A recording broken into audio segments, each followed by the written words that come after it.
Se você encontrar um sonâmbulo encarando um canto vazio da casa, Não toque nele em hipótese alguma. durante o sono profundo, o cérebro bloqueia os músculos.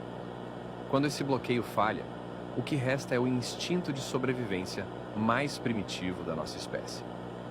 Ele não reconhece você como família. Ele reconhece você como um obstáculo.